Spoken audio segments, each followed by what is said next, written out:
Alrighty, this is part 2 of turning my Nissan camping rig into a Nissan camper rig. I know this second part took forever, work. It's the middle of steelhead season, so I fish every morning, then I work afternoons to nights, but I have a day off, so let's get into this. Okay, so in the first video, it ended with me telling you guys I'm going to create a stencil, so here's the stencil. Alright, so here's my stencil. It's not perfect. I duct taped some cardboard together, cut it out the length and height. I also cut out, there's a little hump where my back seats are, because I am keeping the back seats in my Xterra that's outside. So I'm keeping the back seat, so I cut out this hump. Then I did my measurements. I also wrote down my measurements and tweaked them just a little bit to be able to transfer from cardboard to wood a little better, but it's relatively easy. Stencil, measure, duplicate.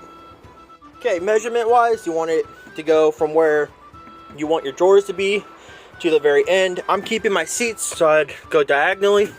A lot of people just go 10 inches high. I'm going 12 inches high because I have this big bubble, and it gives me that extra 2 inches that any other normal like SUV, like a 4Runner, would have that use 10 inches. I use 12 because I have that extra hump on top.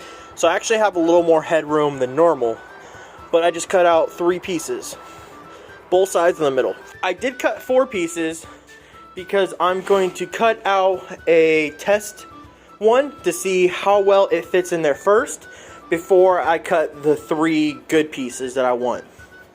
Test piece, make sure it fits your actual 3 good pieces.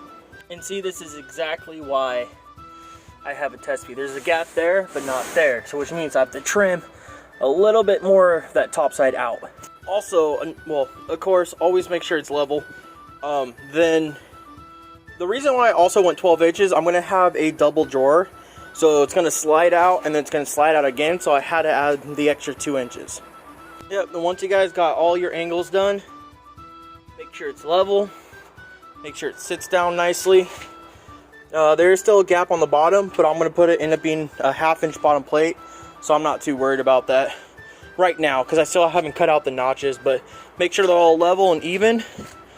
And then notch them out and start your bracing on the bottom and your top.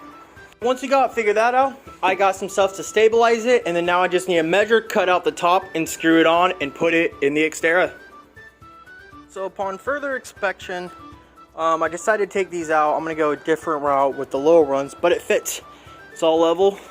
So stay tuned for part 3, where we finish up the drawers, make them, slide them in and out, and start on my kitchen setup.